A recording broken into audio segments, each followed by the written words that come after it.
It's best ball season, baby. $3 million to first place in Underdog. Best Ball Mania 4. I am already in a draft room. So you guys might have missed on Friday. I am starting my quest to max out both Underdog's Best Ball Mania 4 as well as DraftKings Million Maker Tournament. And I'm going to do it on stream 5 days a week of streams. Not everyone will be streamed of my drafts, but I am going to do my best to get a bunch here down the home stretch. You can see here, we do not have the Influencer 101. I am, in fact, not even on the screen here. I'm in the 12-hole.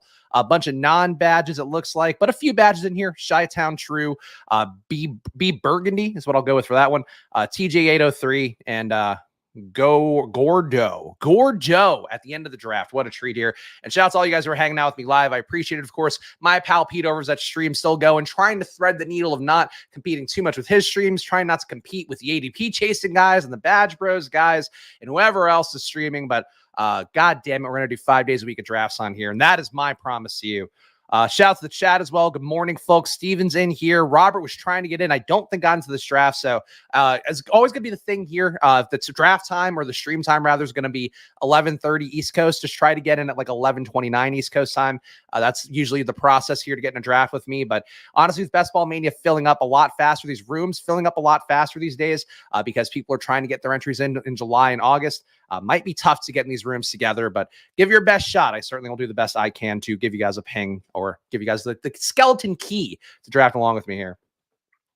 Yes, Spags on a Monday. You love to see it. Yes, the grind starts here. I am not used to doing streams on Monday. I've realized, like, I don't think I've done a Monday stream since there was a period with Splash Play where Pete and I would do Mondays as like a recap show.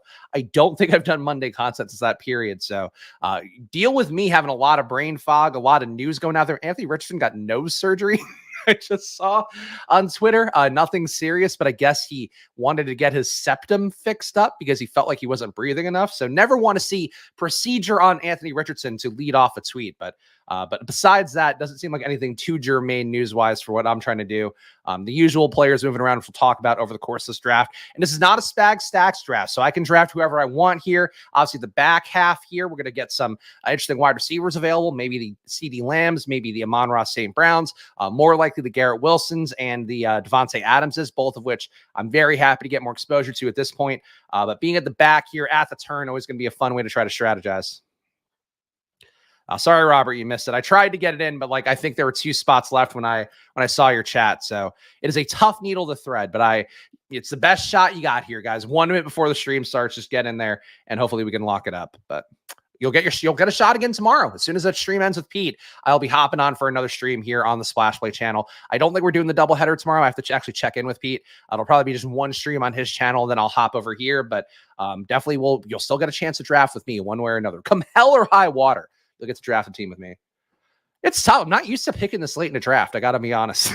On stream, normally I get one out of the way bright and early here, but nope. We got Devontae Adams going to the 10 spot. So interesting. That has not been the case for probably about a month, but I guess Jimmy G being full health maybe gives a little more confidence there. I don't have a lot of shares of Bijan.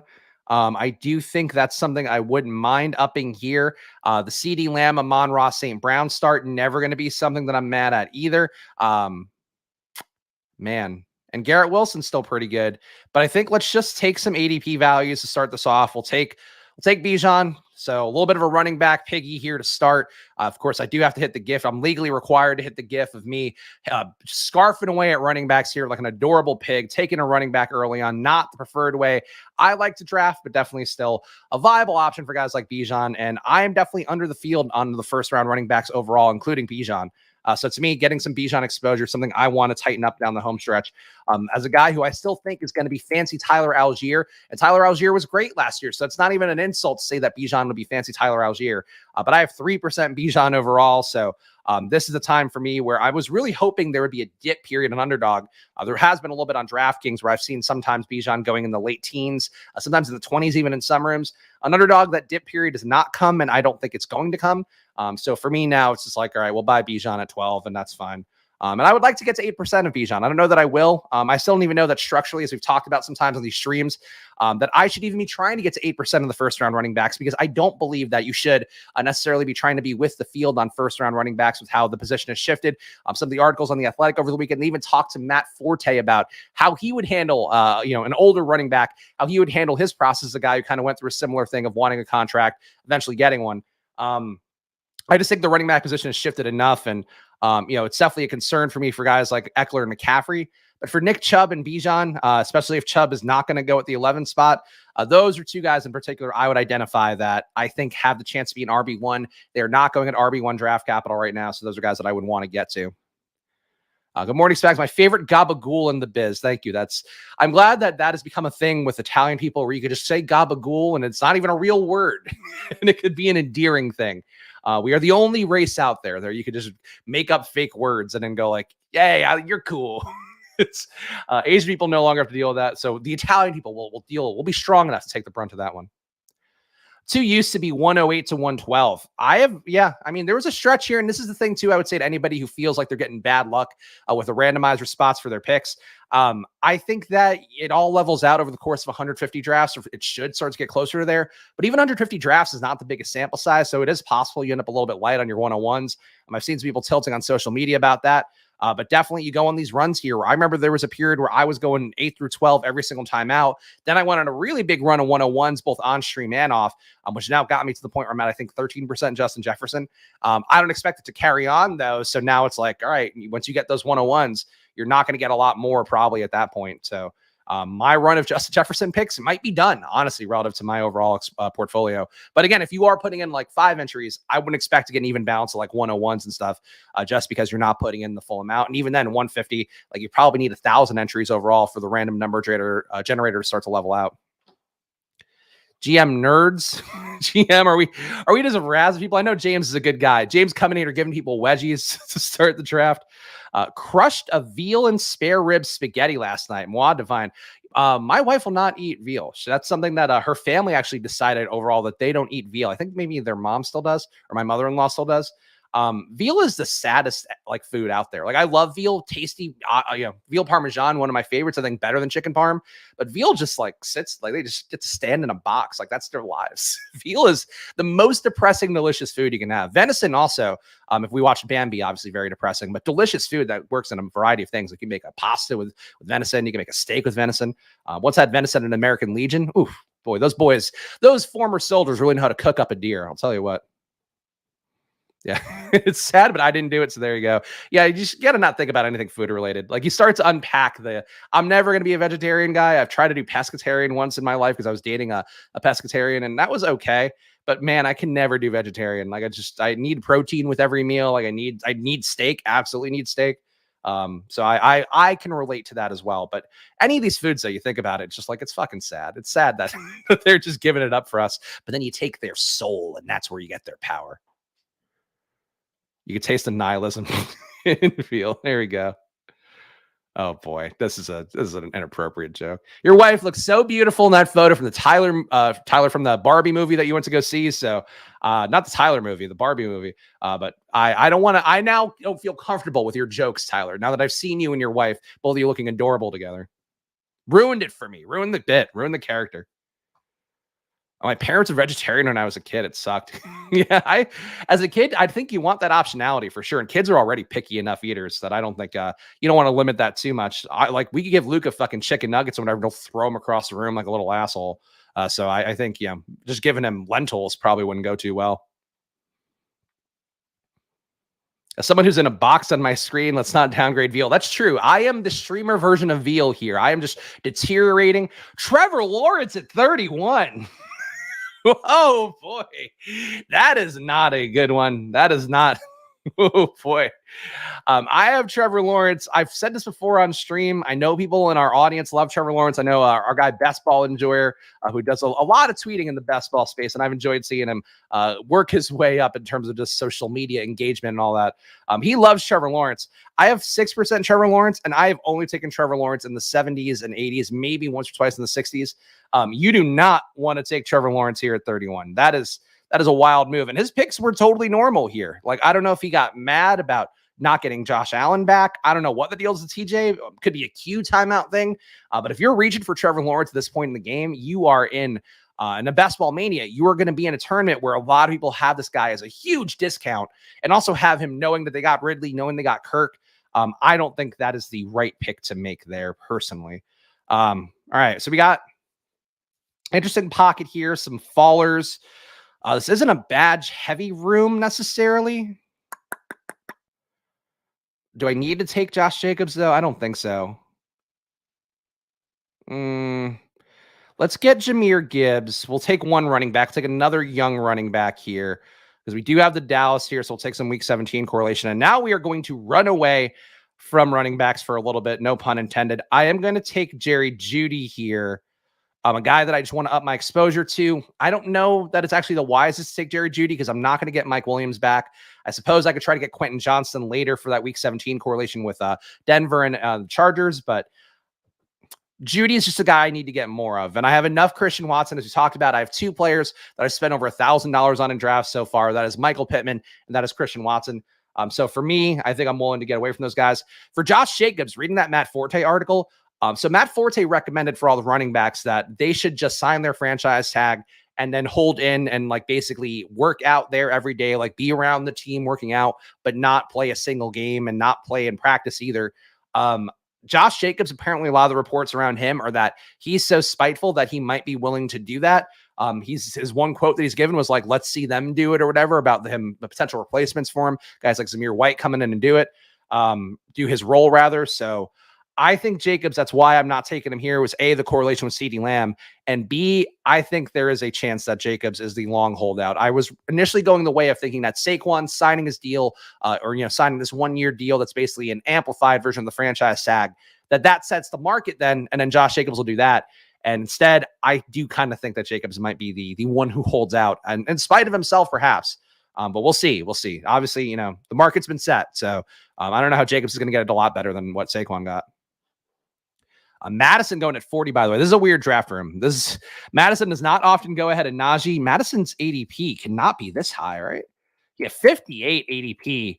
So we just got guys reaching all over the place in this room, which is why I'm happy. This is why if you want to get into these drafts, isn't it great? I do think that the reason that I start the drafts right before the stream is that, basically this gives us a more real room. You're seeing me here in a different room than you probably see Pete when he's doing streams or when the ship chasing guys are, or even the Spike Week guys. Like any of the streamers you see out there, if they're giving notice to their guys, to their community to come draft them, I love drafting with you guys, but it's not necessarily always the best representation of a real room. This is a real room. When you get Trevor Lawrence and Madison going way ahead of ADP, that stuff happens a lot in July and August. So I think this is going to be something that, we're talking for SEO purposes. I put 2023 fantasy football mock draft as the title. I hate doing that, first of all. But second of all, like if you are talking about a fantasy football mock draft, this is going to be a more real one, I think, than a lot of the other streams are going to be that both I do and that other streamers do, just because like weird shit happening. Even Lamar at 30 is weird enough that doesn't happen too frequently. I think it's going to be a unique room. The JT drama is huge for Spags, Pittman bags. Any drama overall is not great. Probably does increase the volume on paper. I just don't like Jim Irsay handle that about as poorly as you can handle anything. Just going out to the media and going like, hey, if I die tomorrow and Jonathan Taylor never plays again, then nobody gives a fuck. It's not what you want to say to your sort of fragile egoed running back who just wants to get his payday coming. So that's something that I would say is a bit of a faux pas by Jim Irsay in terms of his approach.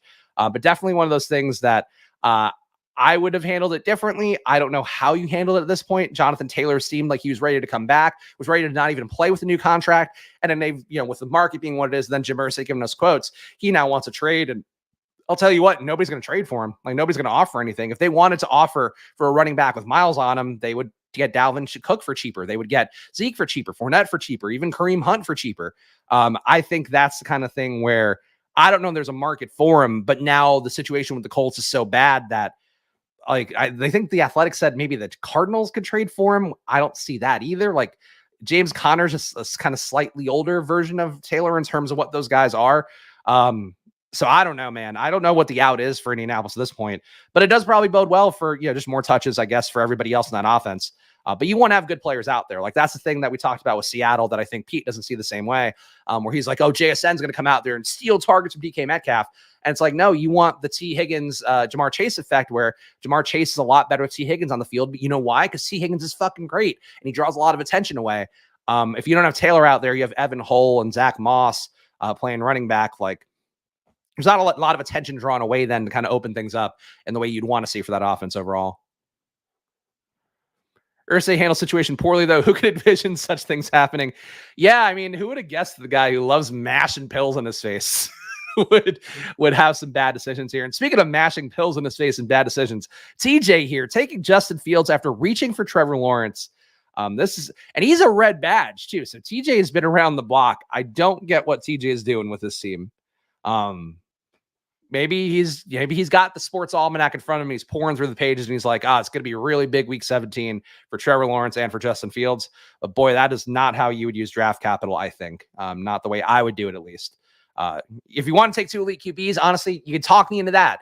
Don't take 150 or, not 50 spots, but basically like 25 spots of ADP is where he took Trevor Lawrence. So that's not great. All right, we're on the clock here. Okay, so this is okay. I do want to get more shares of JSN. Again, I do have a lot of the DK Metcalf shares, so I will go JSN. Do I want Lockett too? Godwin, Marquise, neither of them really jumping out as a player that I'm dying to get. Could get more Atlanta and reach for Pitts, but Kyle Pitts, not really lighting my world on fire here. I'm going to get the weirdo Seattle stack, I think. I'm going to go with Lockett here.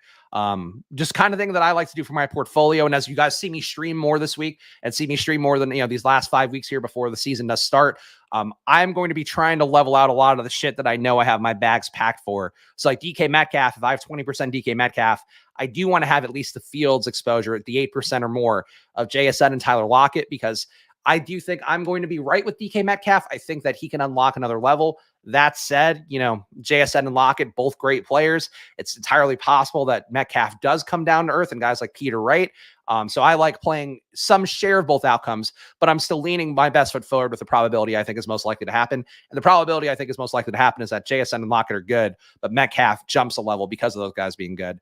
And honestly, with Lockett too, like I do have objections to Lockett. He is old. He is about as bald as could be, and not even like cool. I shaved my head to look like young and youthful kind of thing. Bald. He's like balding like there's like a horseshoe like pattern baldness kind of stuff, which I just don't want to see from my football players personally. So I'm gonna knock down Lockett for that and bump up JSN accordingly. Watching AR on the field throwing dimes got me all excited. Then the Taylor drama brought me right back down. Yeah, if you're a Colts fan, it's definitely a downer. Like, you just don't want your owner interfering like that and making it worse for the team. Like Chris Ballard, I think, might have some flaws, a team builder, but clearly made some good hires. Like, I've talked enough about Shane Steichen being one of my favorite hires. I think he's a guy that is a leader guy, as well as like a fantastic schemer, probably the best non-Shanahan schemer in the NFL. That said, like, you can only do so much if you're Shane Steichen, if your coach is going out there and putting out these really bad quotes and quotes that just don't help the situation. And again, maybe he's fucking going on a bender like it is Jim Irsay. So I don't know. Like, it's just a tough situation if you're a Colts fan. And that crowd is like so stoked to have AR there when he hits these 60-yard throws to Alec Pierce. Like, they're going nuts. And it's like, you have that, but then you also have the downside of your owner just being, the Mark Cuban, putting his nose in there. Not great. Yep. It's a mock draft. Here's the thing, GA, for us, sure, it's a real draft with real money on the line. For people who are just preparing for their office league, they just come on here and they're like, what a great mock draft. This is a very real representation. But no, I'm just going to try different titles, I think is what I'm going to do. I very much like to optimize these things. And for Pete and my streams, like, I felt like we reached a point where it's like, okay, this is working every time out. Click rate's looking good and all that stuff. But now that I'm gonna do 5 days a week, I'm gonna play around a little bit and try to get a little cuckoo crazy with some of my how I'm branding these streams. I actually do have one thought that I might still do for these streams at one point to make them really punch up a little bit visually, but we're not there yet. We are also not anywhere near our pick. These guys are taking their sweet ass time on the wraparound. Treylon Burks going there. Darren Waller is a guy I do want to highlight really fast. I do not have enough Darren Waller. I got burned so badly last year by Darren Waller. Darren Waller was an anathema to my existence overall as a guy who was the elite tight end I was drafting and building around. And then the Kittle builds get there. The Kelsey builds get there. Obviously, even the cheaper tight end builds get there, and Waller just doesn't play. That said, every report from Giants camp is that Waller is the best player on the field. He's being targeted a bunch. He's looking great. He's been more active than any of the receivers so far.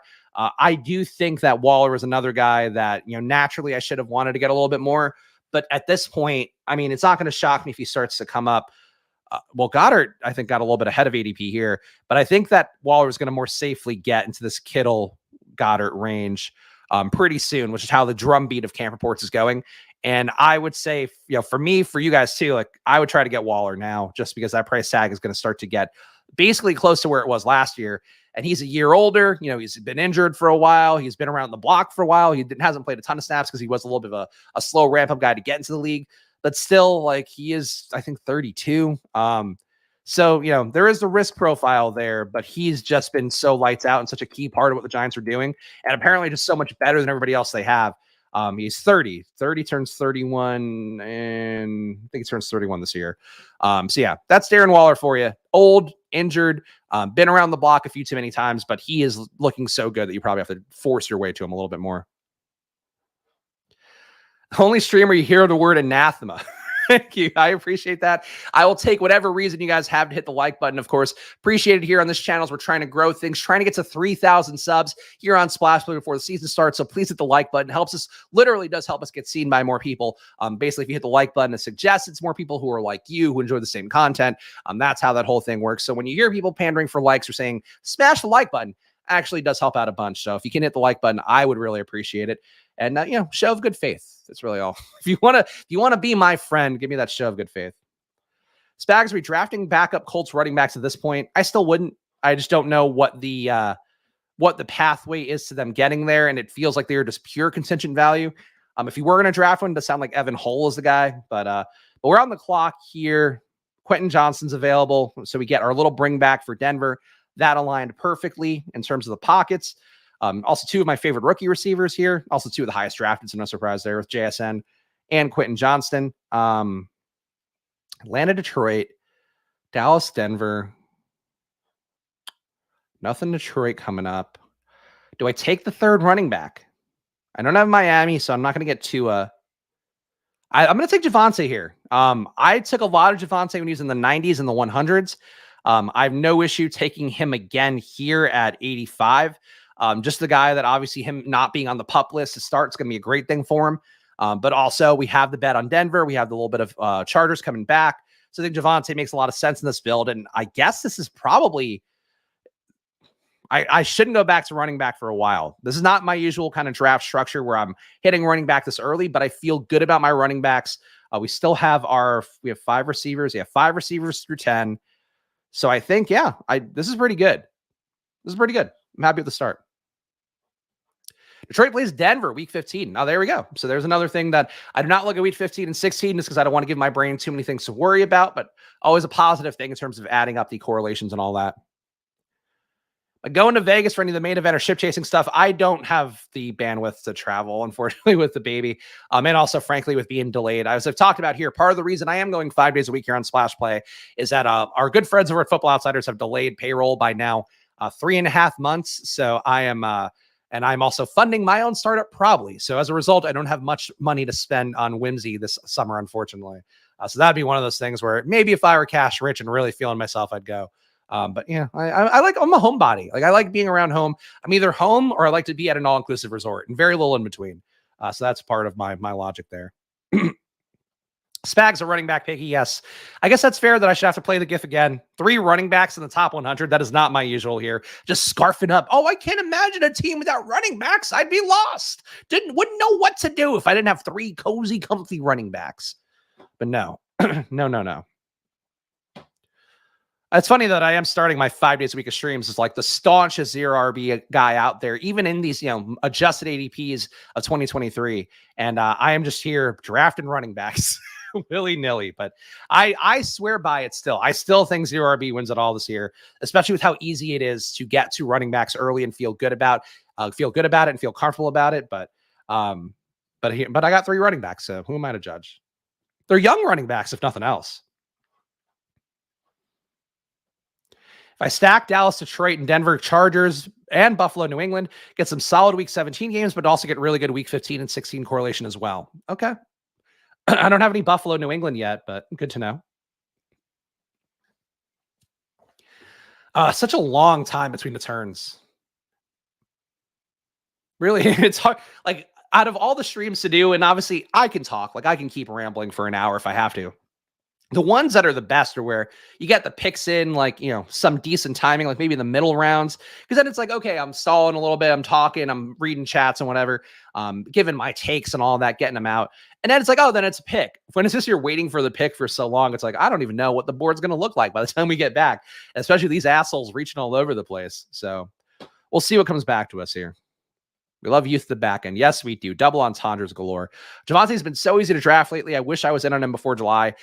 I mean, that's the one thing I would say is, as you start to do, and I notice it for myself. So I think it's something where this isn't me, like, talking down about anybody's process or whatever, but speaking from like my own personal knowledge, the one thing that I would say that I could still get better at, but I have gotten better at kind of intrinsically, is just knowing when these pockets of guys are going to start to, dip and go a different direction. And you have to remember the one thing that the market wants more than anything is certainty. They want to hear this guy's healthy and he's starting. And that's like those two things. If those happen, then people start driving up the value of a guy. And also if they assume those things are going to happen, they're going to start driving up the value of a guy. Like I was taking Tyler Algier in the 80s because there was no Bijan Robinson pre-draft. And then it's like, okay, now he comes back down because people were assuming he was going to start and be the same player.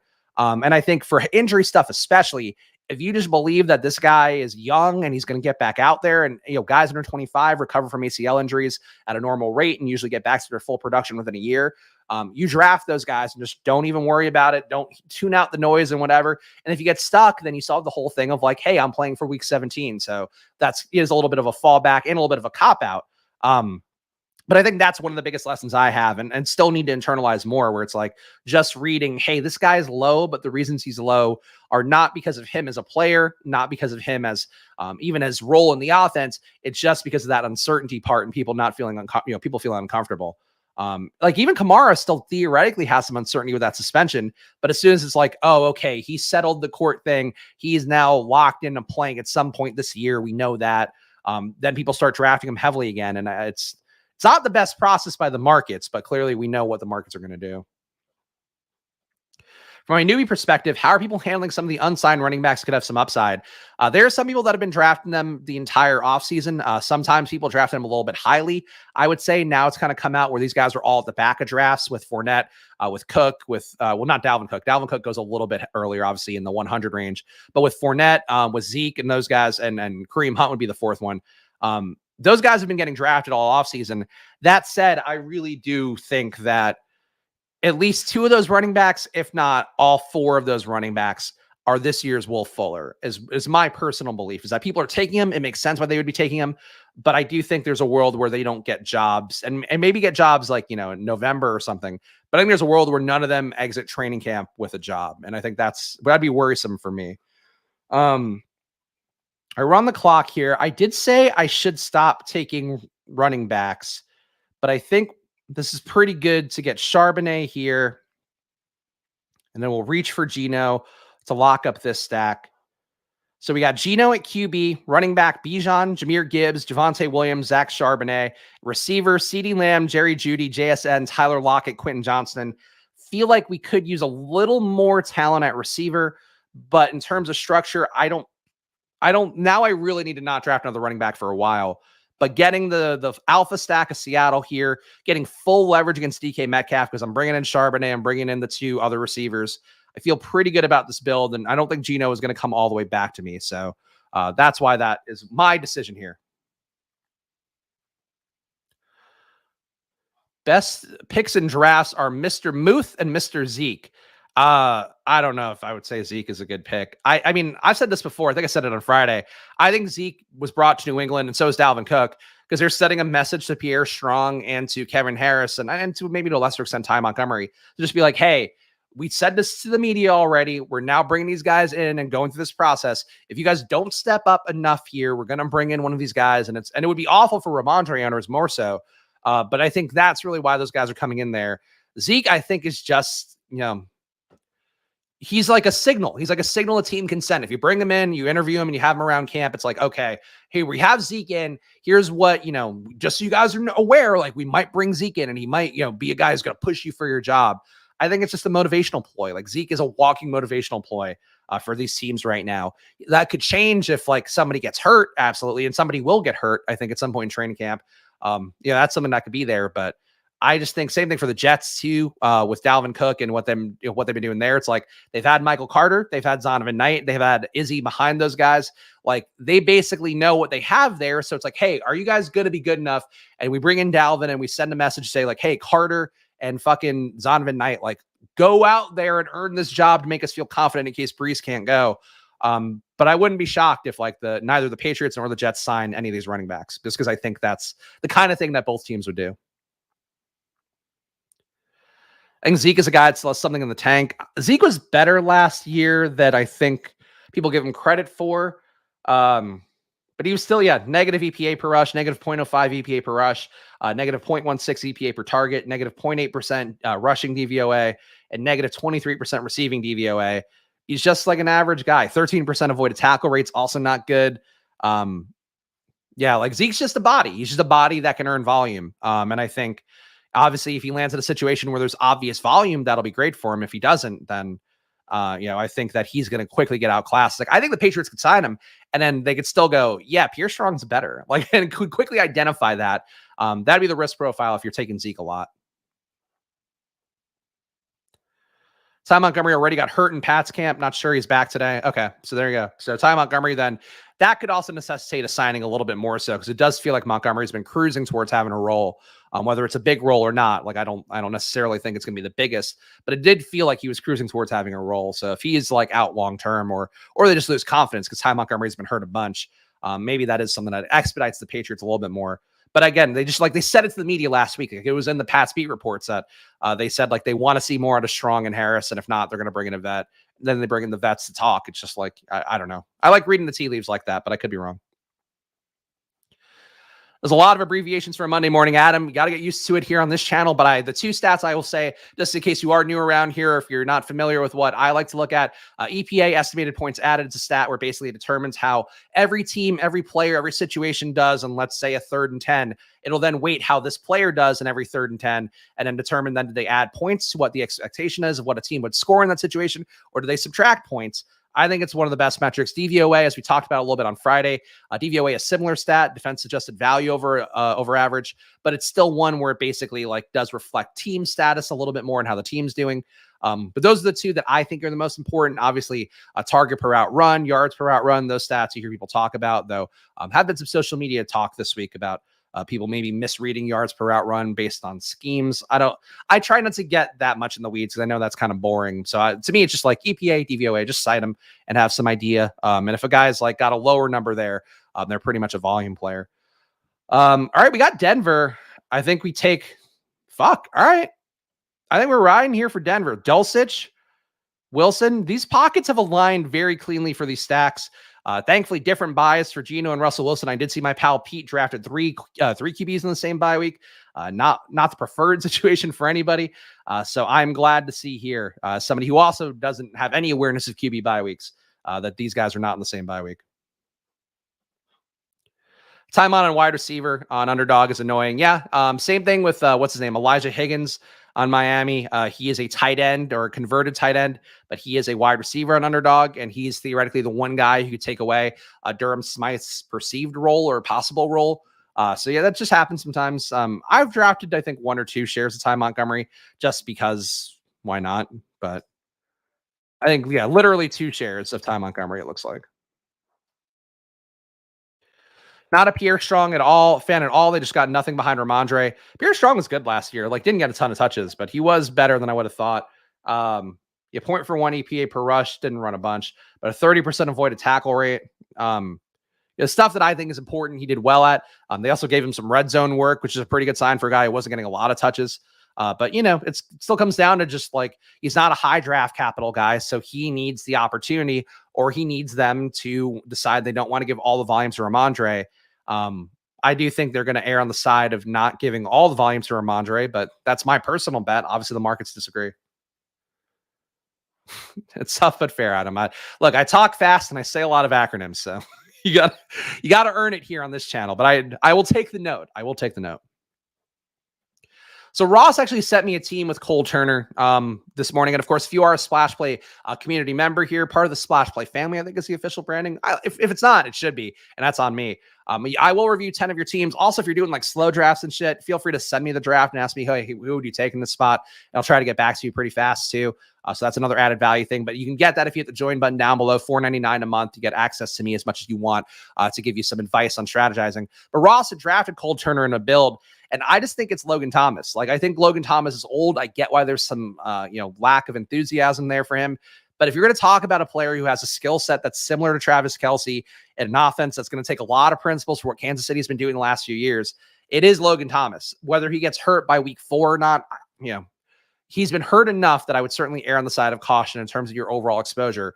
That said, for me, if I'm taking Sam Howell and making the bet on Sam Howell, I think Logan Thomas is the guy you tack on at the end of drafts just because he has been there. He's had a ceiling. Like, he's had a massive ceiling before. He's also had a pretty good floor before. It's just the health. You need him to be out there. I'm always going to err on the side of saying, take the risk on the health. Like, I'm the guy who yells at people over fudding Kadarius Toney a month ago. So, like, this is who I am as a person. So if you want to inform your drafting based on that, please feel free. But yeah, I think just try to go with Logan Thomas and thread the needle of him being healthy for one more year and this Washington offense being an outlier. And I think that's better than drafting Cole Turner because it's just more likely that Cole Turner gives you a 0, even like if you account for the health stuff. A tweet from our guy Steven, who is in New England and is very much a big Pats fan. Patriots running back Kevin Harris got a lot of early down work with Ramondre Stevenson working on conditioning, and Ty Montgomery's still out. Harris has shown some pass catching prowess as well. Yeah, Harris and Strong were both kind of similar backs last year in terms of how they produced. Obviously, again, very limited touches. I think either one can win the role. I would still err on the side of thinking Strong is the better back, but there's like a role for somebody there, whether it's one of those two guys, whether it's Strong or Harris, or it's a signing they bring it off the street. The one biggest thing I've dug my heels in on this offseason, and this is as somebody that had so much Ramondre last year at a much cheaper price tag. I just don't think Ramondre is a second round back in terms of volume. I don't think that's going to hold again this year. I know there's a lot of situational. They went in last year expecting Damian Harris to be out there taking 10 to 15 touches a game away. That obviously he ends up getting hurt, and then Ramondre is running a little bit better than him, so they don't really necessarily force him back into it to the same extent. This year, though, like, I think Ramondre didn't show quite enough last year. Like, he was good fantasy-wise, but a lot of that was pure volume stuff. That I think this year they're going to see what else they have in that backfield. It's just going to be, for probably 5 to 10 touches instead of 10 to 15. Yeah, we'll see. We'll see.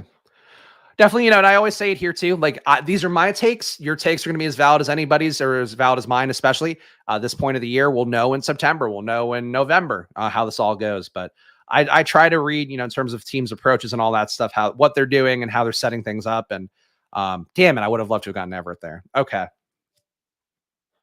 We do have the little bit of a Dallas bet, though. So let's add on Sam Laporta, another tight end I just want to get more of down the home stretch. And we've made this bet on Denver. So let's get a second Denver receiver here and get Marvin Mims. So a QB, Geno, Russell Wilson, running back, Bijan, Jahmyr Gibbs, Javonte Williams, Zach Charbonnet, receiver, CeeDee Lamb, Jerry Jeudy, Jackson Smith and Jigba, Tyler Lockett, Quentin Johnston, Marvin Mims. And tight end, 2 same bye weeks here. So I'll have to get a third tight end, Dulcich and Laporta. This probably would have been a cusp 2 tight end build for me anyway, but I guess maybe I'll take a Noah Fant late or something. We'll see how that goes. Thoughts on Cordarrelle Patterson? He's mostly just like a mascot for Atlanta at this point, and they've kind of said as much. Theoretically, I guess he could be a guy that benefits from Bijan and Algier getting all the hard touches, and then we see Cordarrelle Patterson get the gimmick touches at the goal line. For me, though, that's not the kind of player I want to target in his 30s. Roll was starting to go down last year, let alone another year here where they're adding a top 10 draft pick and running back. So I definitely wouldn't take Cordarrelle Patterson at 151.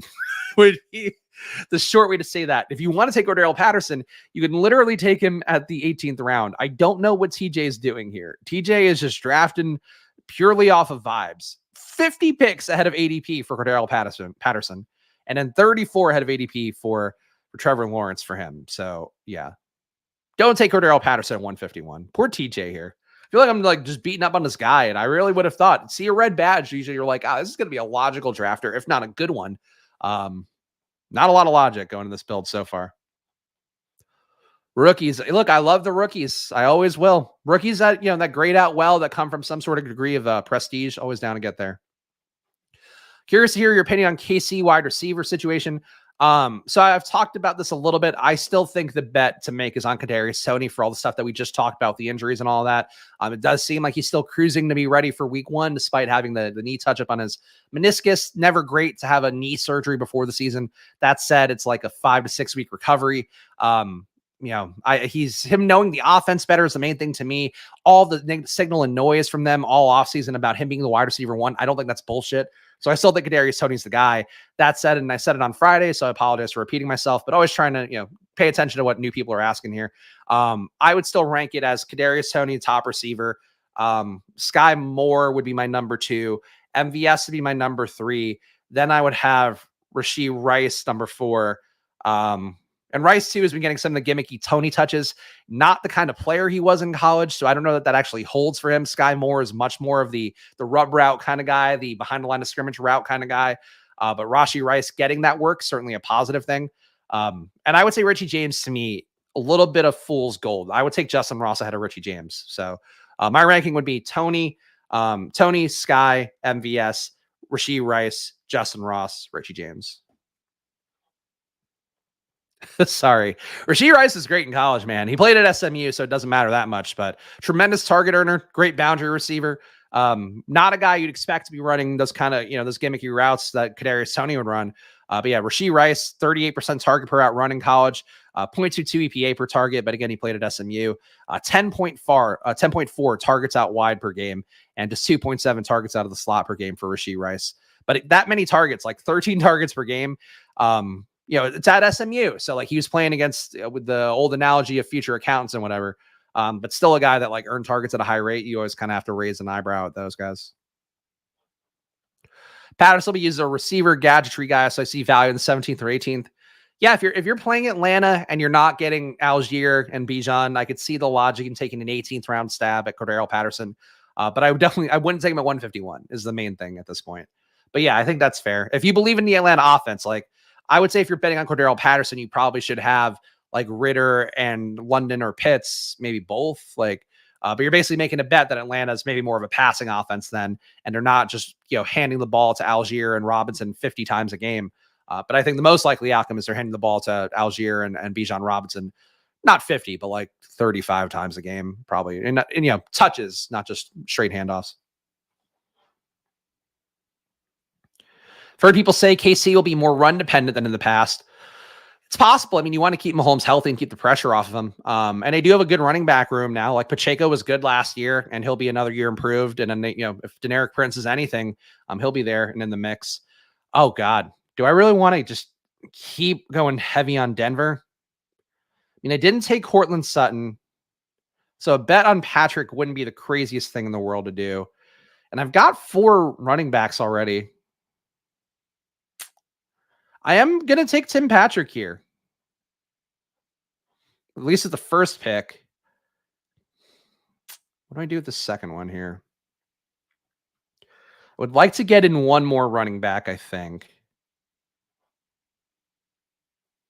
Yeah, I haven't taken Tyjae Spears in a while.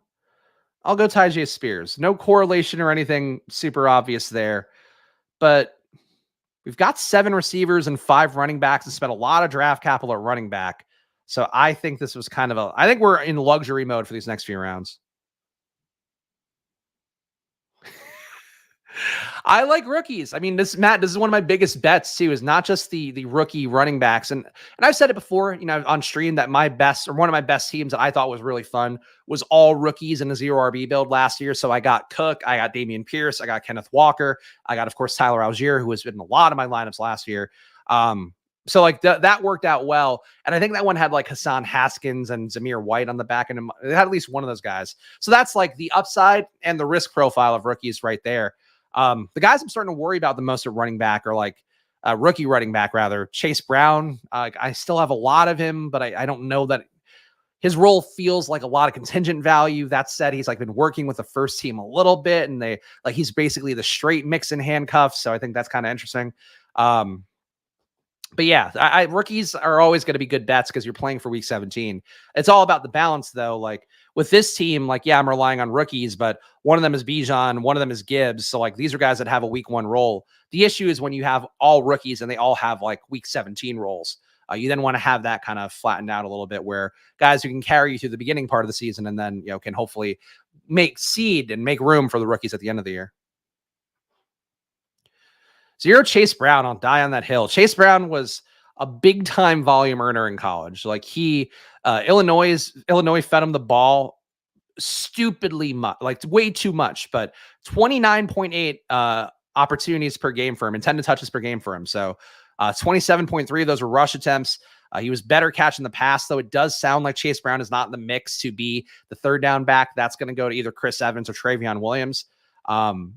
But like if Mixon goes down or Mixon just isn't effective, I do think Chase Brown can find himself getting a lot of touches on Cincinnati. And like, as I talked about with Irv Smith, I love Irv Smith. Anytime you can get one of these, tertiary parts of an offense that then can really matter and be leveraged against the other highly drafted parts of an offense come week 17, I like that. So that's my case for Chase Brown. Earned a lot of volume, was pretty okay with it on a shitty Illinois team. And now he's on Cincinnati. And if he gets Joe Mixon's role, he's probably not much worse than Joe Mixon. Maybe, but I think there's a good shot that he's going to be at least in line with Joe Mixon, who was not great last year. Always like hearing new opinions. Sometimes you get clouded when you have 150 drafts already. Yeah, look, I mean, I'm in, this is going to be my 102nd in Best Ball Mania 4 and my 255th post-draft team, or I have 255 post-draft so far. And I think I'm at like 500 overall for the year, counting all the pre-draft stuff. So it's a lot of information and you sort of drown yourself out. The best thing you can do is like, going through your exposures. If you have the draft caddy tool, like from Brick or the Spike Week guys, similar overlay tool, I think those are things that definitely help you in that process. I know for me, I've talked about like, I'll go back and look through the numbers sometimes when I have guys like Jerry Jeudy. I have a lot less Jerry Jeudy than I probably should as a guy who's young, played in the SEC, has shown spike weeks and is really good analytically in terms of the EPA and DVOA numbers. So like, it's important to kind of be mindful of your biases and then challenge your biases if you can, especially, for these last 50 drafts that you're putting into a Best Ball Mania. Like I made my stands. Like I have a big Michael Pittman stand. I have a big Watson stand. I have a big Pickens stand. I have the big AR stand, all that stuff. But I still think that it's important to play some amount of lineups as though you're not right about everything, because you're not going to be right about everything. Player takes are hard. Like that's why it's easier to do the structural drafting and why you're probably more benefited by drafting a sound team with double stacks and correlations and whatever, than just forcing in player takes always. Pete and Corinne talk a lot about the early season production. Very helpful in the thought process. Yeah, that was certainly what woke me up to that a little bit too. It's hard because like you could believe in rookies and stuff, but and I do think too, like, rookie tight ends this year, I think will be a little more in line to produce from the jump than historical numbers might say. But that said, it's all about the overall balance. Like I think the biggest, most important thing of this offseason that became a content focus was Leone talking about the draft capital buckets. Like you should think about that overall relative to positional value. Like don't draft 5 running backs early, draft 1 running back early, and then draft a couple late to balance that all out in terms of your bucket. It should be the same thing for sort of rookie exposure too, where if you have rookies, that's fine, but they have to be rookies then who have to be ready to jump for week 1, or you have to have guys who can then weather the storm and allow them to get there at the end of the year. And that's, also a thing me learning last year from some of the lineups I had. All right. Last few picks here. Chase Brown is available. Don't think I'm going to go his way. Tennessee, really nothing. Need another tight end. Nothing really correlates too well here.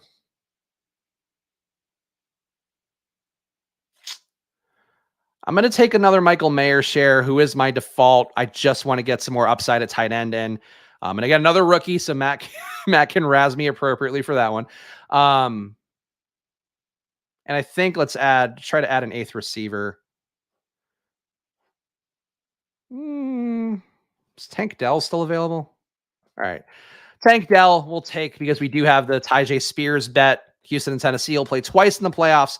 So we got another rookie receiver in here who I think is interesting. And again, a lot of rookies. Read through the team here. Geno and Russell Wilson at QB. Running back, Bijan, Jahmyr Gibbs, Javonte Williams, Zach Charbonnet, Tyjae Spears at running back. Receiver, CeeDee Lamb, Jerry Jeudy, JSN, Tyler Lockett, Quentin Johnston, Marvin Mims, Tim Patrick, and Tank Dell at receiver. Then a tight end, Greg Dulcich, Sam Laporta, and Michael Mayer. There we go. That's the team here. Now I'm sure. So I wasn't sure. Chat, I think I know which way you guys might go. Do you guys think I should do a second draft here? I think initially my plan was to only do like one draft, cut it off, try to keep the video short and discoverable here. But if you guys want to hang for one more, let me know in the chat and I will yield to the will of the people. If you guys want to watch one more draft, I'll do one. And if not, I'll hop off and I won't be too mad about it. Either way, though, I would say in the meantime, please subscribe down below. Please hit the like button. Please leave a comment. If you're watching after the fact, I always reply to every comment. So you have a question, anything you want to pick apart in terms of my strategy, please feel free to hop in there. But otherwise, yeah, you're going to be doing 5 days a week here of drafts on the Splash Play channel until the season starts. And then in season, we'll be going with a similar run of content as we did last year. So lots coming up here. Fantasy football all year round on Splash Play. That is my goal for you guys. And let me check the chat. A vet draft. Yes, and I'll hop in. Encore. All right.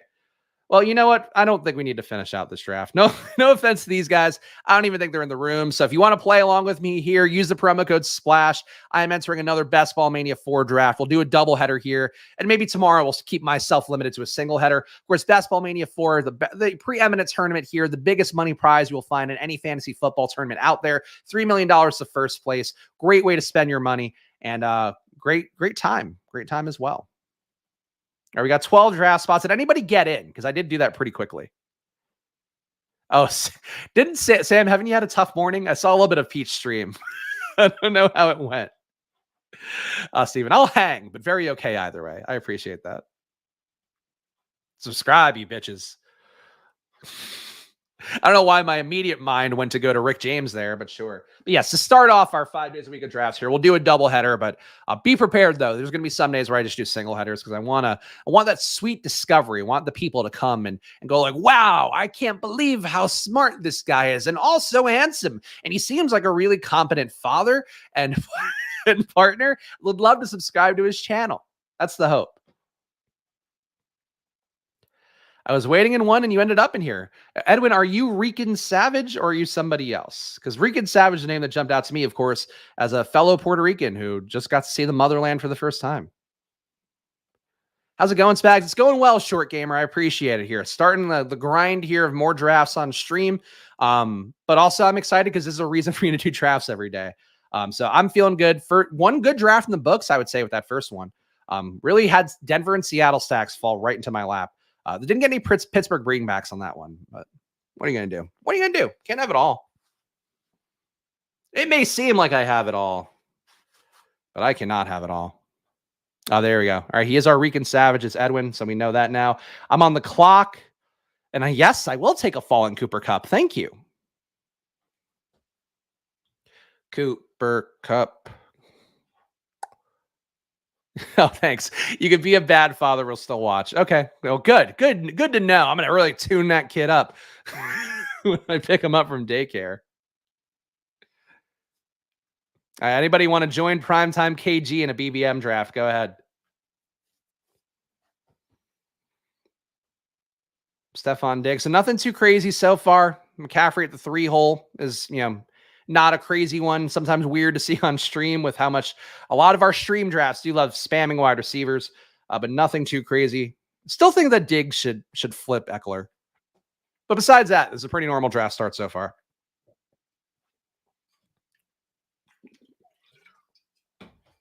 Should I have like let me see if there's any music. Obviously, Pete has the Feed the Ducks thing. Can't play the Splash Play theme because that'll demonetize us. Acoustic cinematic. How does this? Let's see if we like this. This feels like we're gonna do heroin and do a draft. No, that's not for me. Dance pop.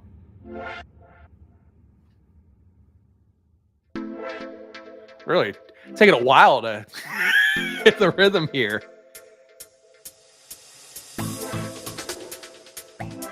This feels like we're at a nightclub where somebody's going to try to finger my butt. As people do. Daydreaming. These are all too mellow. Like, I need something peppy. Like, I love our Splash Play theme, but I can't play it here and get demonetized. But like, I'll play for a second. Like this gets the juices flowing. It's titillating. It gets people talking. I won't play Feed the Ducks or Pete'll copyright strike me. This is Into Space.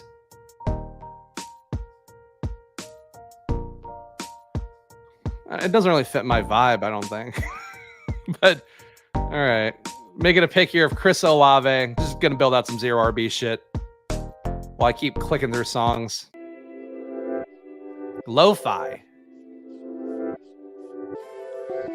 Like, I need something that picks the energy up. Like something that's like a jolt of fucking caffeine instead of just like just somebody singing their way to my death. That's how I feel about all these songs. Here's Night Driving.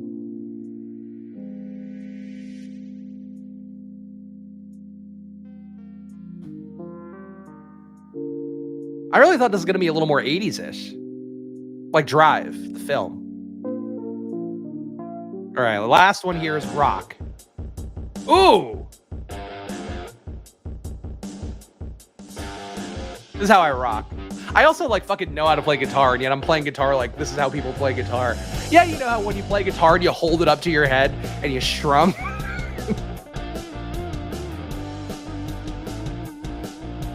How many BBM entries is daycare running these days? We split it in half between me and my wife, and it is roughly 10 BBM entries a week, I believe. So yes, you want to do the math on that? That was actually pretty easy math. Are we rocking this hard? I don't know that I'm rocking hard enough to fit this. Something that tickles the taint. Mario can't wake himself to this one. That's true. Only the Splash Play theme can Mario jerk himself off. All right, Rock didn't do it for me. I might look up some of the free YouTube themes and see if I could find one that speaks to my soul. Like I feel like 80s synth would do it for me. The chip tune things like our Splash Play theme would do it for me. But this one, yeah, not for me. Not for me. And the inside scoop, an upcoming smaller dollar underdog contest. They haven't said anything to the partner email, so I don't know. I'm not as in the loop as Pete is on that stuff. But definitely, I'm sure something coming up soon. Probably one more flagship tournament, I would think. Because there hasn't been anything besides the Palms. There's probably one more puppy coming in August, I would think. And maybe one more Superflex big one. But I do not know. I'm very focused on BBMs this year. I don't want to give away a good entry to a little tournament. has been my main thesis so far. But I also have so many fucking drafts, and the timing has been tougher than when I had a newborn last year. Where it's like newborns, they just sit there and like they'll cry when they need to be changed or fed and whatever. For a toddler, it's like you got to be fucking actively paying attention. A big run on QB here. Big run on QB.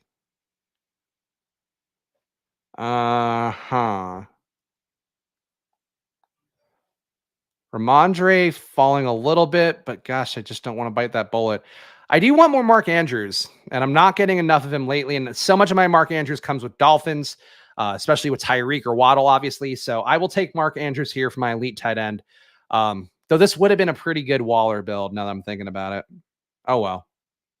Just none of these guys at receiver really seem like anybody I want to jump up for. I do like Cooper. I've got probably enough Cooper. Debo, still not buying into. He could be in great shape and whatever. I just think that he loses too much to Ayuk as well as to McCaffrey just being out there for a full season. Yeah, nobody I would have reached for. So it is what it is. Ridley going to top 30, though. I would imagine that's going to be a more common thing coming up. Love to see Mathology talking taints when I jump back in the chat. There you look. You and Tyler, you and Mathology are two guys carrying the load, no pun intended, for all of our ribald references here on the channel. And then, yeah, so this is going to be my draft number 103 in BBM, and I still have I think I still have like 85 left on DraftKings to do. So I really need to up my DraftKings drafts. And I think what I'm going to do is have a dedicated day out of the 5 days where I do a DraftKings draft on channel. So stay tuned for that. That'll be one of the days this week. We will wade into DraftKings and we will try to do a DraftKings draft, even though DraftKings makes it an awful experience on mobile more so. On desktop, I think it's gotten less bad, but not the most fun streamed content on DraftKings, but we'll give it a shot. We'll give it a shot. Najee Harris goes top 40. People push back a lot, I feel like, about the Najee stuff in our comments more than anything. People think that Najee is this year's Josh Jacobs, which I get the logic of, just like an unsexy running back who then, the offensive line gets a little bit better and the guy takes a leap. The issue with Najee is just that there was nothing that he showed last year. Like Jacobs still had a high avoided tackle rate, still had good yards after contact numbers the year before last. Then the line got better and was a top, adjusted line yards team last year was the Raiders. Then obviously Josh Jacobs becomes a world beater. There's nothing for Najee Harris that says that he is even capable of that. And also there is something that says that that Jaylen Warren is capable of that because he was a lot better on the exact same touches in the same offense. So I get both sides of the Najee argument. I am more on the side of like, just don't fucking take him. But I do need to point out that people really do seem to like Najee a little bit more than I do out there. Okay. I see an opportunity to do something interesting, but I'm just going to take Drake London and yeah, I would like to up. So here's what I was thinking of. I want to up my DJ Moore and Justin Fields exposure just because it is not aligning naturally for me enough these days, but I don't think I could force Moore back to 54. There's a chance that Fields will come back to me at 54. So I'm going to take London and then maybe get my Chicago Atlanta correlation that way. But we'll see what top IRL does here at the 2 spot, because he's probably allowed to take a Fields as well. It sounds like it's time to multi-table. I multi-table every draft and I'm not streaming for the most part. I've actually just stopped doing that for BBM just because I want to pay more attention for the BBM drafts that I do off stream, especially if I'm doing them at like 10 o'clock at night or whatever and getting those weird rooms that do come if you draft late at night. For DraftKings, though, I always multi-table. And what happens when you multi-table on DraftKings is it doesn't tell you that your pick is up. And then you have to just like manually check over and over again to see when your pick is going to be up. So that's the fun part on DraftKings. If you are going to dare to wade into the multi-table games, at least on the app. On desktop, you can just view the draft board, I guess. But it's not as clean. I got to say, like, if they cleaned it up where at least you got alerts in a timely fashion, I'd be more on board for the DraftKings experience. Instead, it just feels like actual labor, which I don't think is the thing you're going for if you are a best ball draft product. Prime time in his draft here, going Bijan, Chubbs, Gibbs, and Watson. Okay, so you're going heavy running back for yourself. But I do like those running backs. I mean, I honestly, if you take Bijan and Gibbs, or Bijan and Chubb, I would not take Gibbs, but I get why that might be tempting. Christian Watson, though, no issues at all. No notes for Christian Watson. Madison, again, going top 50. So that may be something to keep in mind here. If you're in a room without badges, it does feel like Madison going a little bit on the higher end. Okay, top IRL takes Burrow. I think Tonavelli might take Fields, even though he has Jalen Hurts, which would be stupid, but I think he might do that. But let's see. Come on, Tonavelli. What are you going to do, bud? What are you going to do? I would like to get Fields at 54.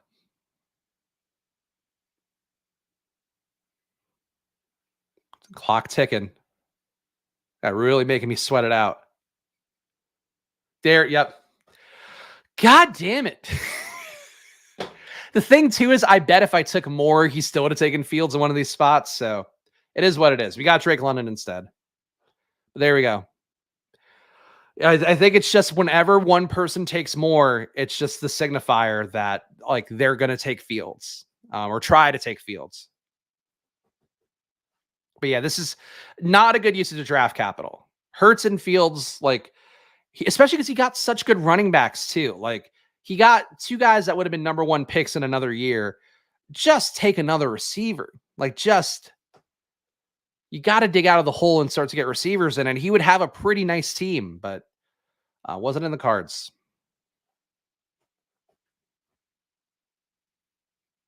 I wanted Fields there. I got to tell you, I really wanted Fields. But it happens. Can't always get what you want in these drafts. We know that.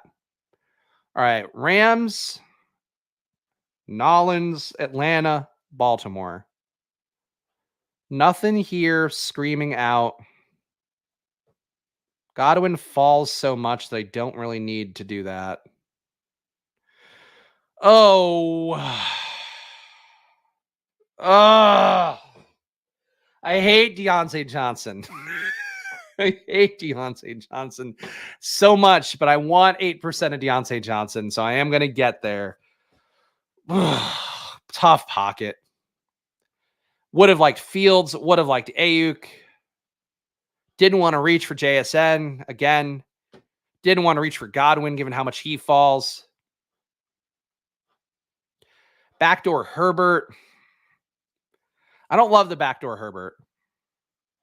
I think if you're getting Herbert, the reason you take Herbert is a bet, I think, on the Chargers being so good. And I do think, and this is a bet that I want to make more of too. But it just didn't make sense in this build. If you're betting on Herbert overall, you should be betting, I think, on all three Chargers receivers. And maybe not Eckler. I could live without that. But I still think you want to make a bigger bet on a Chargers alpha stack, I think. Because people are going to have that one.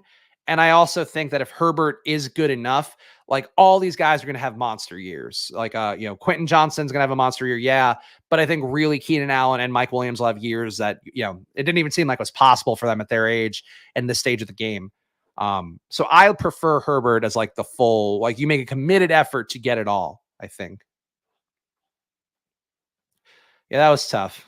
Not a fan of backdoor Herbert since he cut those lettuce locks. I didn't know he cut his hair, but look, he's got $250 million, so he can cut whatever he wants, and I'm sure he'll be doing perfectly fine in the world of Los Angeles. But yeah, I just think the Chargers, to me, they're one of the things that I believe in the most, and because of their ADPs being so high, and then Allen just going up so much in terms of ADP, I've not gotten enough Chargers stacks, and it bothers me because I really think that the shift from Lombardi to Kellen Moore at offensive coordinator for them is one of the biggest ones in the league this year. Like the move for Indianapolis is pretty big. I love Indianapolis. We've talked enough about them, but the move to Kellen Moore for them is just such a massive leap for what they asked Herbert to do. Where they're running the dink and dunk Drew Brees offense last year for the Chargers. That's not Herbert's strength. This year, even in camp so far, it's like 50-yard bomb to Mike Williams, 70-yard bomb to Keenan Allen. Like that's what their practice reports have been. I just need to get more Chargers. So, but I think the way you want them though is like going to be the full enchilada.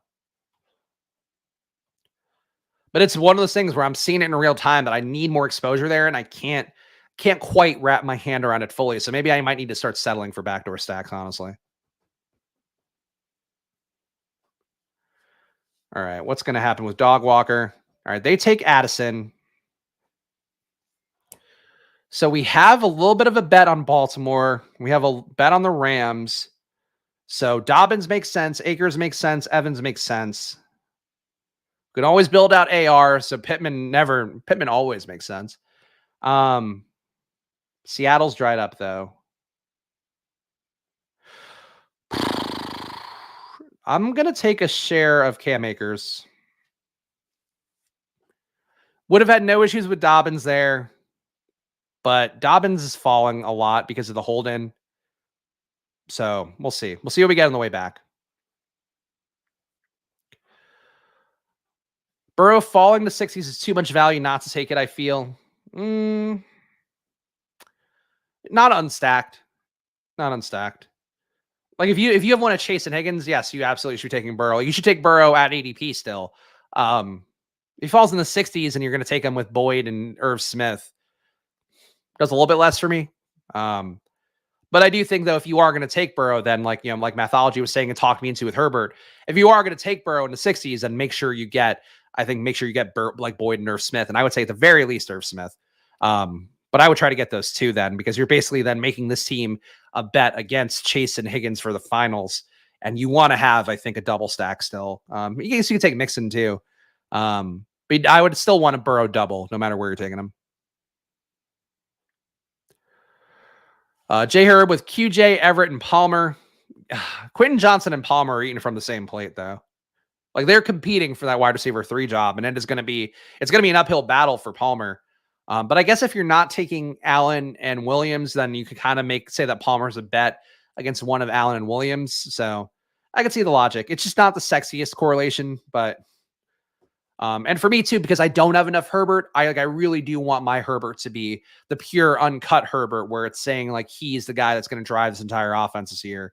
But I think you're right. I think you're right that the backdoor is there. Is Herbert Daling Taylor Biscotti? I have not kept up on Justin Herbert's cock slinging. his wiener plugin.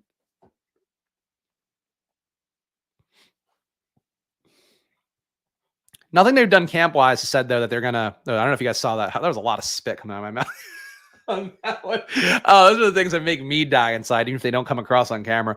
I don't think they're going to slow roll Quentin Johnson. He's already been out with the first team. I guess, like, Palmer could be a lot better in camp, and then they kind of push him back. But it's first-round capital. It's a big... it's not a guy that has, a learning curve, because he's already fucking enormous and can run after the catch.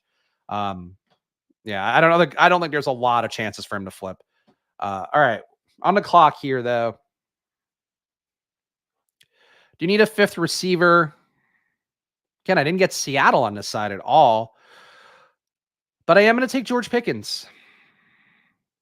Do you love Dallas Goedert? But he doesn't make sense here. Already having Mark Andrews, and Pickens to me is the better play out of Deontay Johnson and George Pickens. So, camp reports have been good, by the way. So.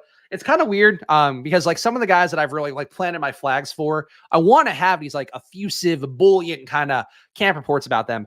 And instead it's just so the Packers with Christian Watson, the camp reports for them are Jordan Love threw 5 touchdowns in the red zone drill of Christian Watson. Yeah, there's no report about Christian Watson looked fantastic at Packers camp, and Pickens too had 2 touchdowns in the red zone drill, their 7s or whatever drill that they do for Pittsburgh. And it's they don't write up Pickens being great. So they're not getting any steam at all. But these guys are both doing exactly what they need to do in training camp, Pickens and Watson as second-year guys. So that's just a frustration point for me, is that I want you guys to have to pay more for Pickens because I've been taking him all offseason long. But also, I just want to hear, I want the article that's the headline, Pickens ready for big leap. And it's they don't talk about it. It's oh, Pickens had another 50-yard catch. And oh, yeah, he had a really great red zone. Oh, yeah, he's catching jump balls over everybody. No, they don't talk about it. Can't get a headline. Wiener Plugin was a great album. Sure. Wiener Unplugged was really where they shine. How do you feel about Falcons pass catchers? Feels like every camp highlight is a skill position player burning a DB and a bad throw from Ritter following. Heineke season by week 6 or so. They're committed to certainly, trying to give Ritter a shot. That team, though, they've already had some reports about the defensive line looking great. They invested a lot overall in free agency in terms of the secondary. So I think they're a win now team in a South that shouldn't be that good. That's the risk point for Ritter, is that if he's not good enough to keep that offense afloat, him being on a rookie contract won't even matter. So I think that is certainly a risk point where Heineke could be playing by week 17, because Atlanta should be in the hunt for a divisional title. That said, I think Ritter, you want to make the bet on Ritter because that's the most logical bet to make. Let me make the pick here. Oh, is it just time to get all the guys that I don't like is the question that I have. I think this is an Alvin Kamara share here. So we do have the bet on Chris Olave. I have so much of Kendra Miller. I need to get a little bit more Kamara in, and I still think he has another price jump left. But I guess when he gets suspended, because of the certainty of that, he might come down a little. But I think with August drafters, we're going to see Alvin Kamara at 90 and be I got to get this guy, which I don't agree with, but I'm going to take him here. This is just a draft where I'm taking guys that I don't love, but I think makes sense. Deontay Johnson, Alvin Kamara, going to be the tops amongst those.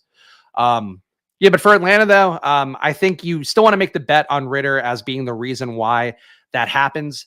But it just, in terms of real life football stuff, it just wouldn't shock me if it's Heineke out there, just because Ritter didn't show much last year. The advantage of Ritter is that he's on a rookie deal and a cheap one. So they want to give the chance to build the team around the rookie. But if he's just not good enough, then yeah, it's going to be bad for him and bad for the pass catchers. And then Heineke will probably be good for the pass catchers because he showed that he can absolutely feed alpha targets last year. McLaurin was fine with him after having some kind of tough times with the previous QBs. Same thing for Dotson, though Dotson did have a little more spike weeks with the other QBs too. I think Heineke is a very solid QB for them. And that's a concern if you're a Ritter drafter. Bring him back with Charbonnet value. Yes, we'll see if Charbonnet comes back to me here. Would make sense in this build. So much Charbonnet, though. So much Charbonnet in my portfolio. We'll review my exposures on Fridays here on the stream. But I am at 20% Charbonnet overall. So a lot of enormous Zach Charbonnet. That's such a big fall for James Cook, too.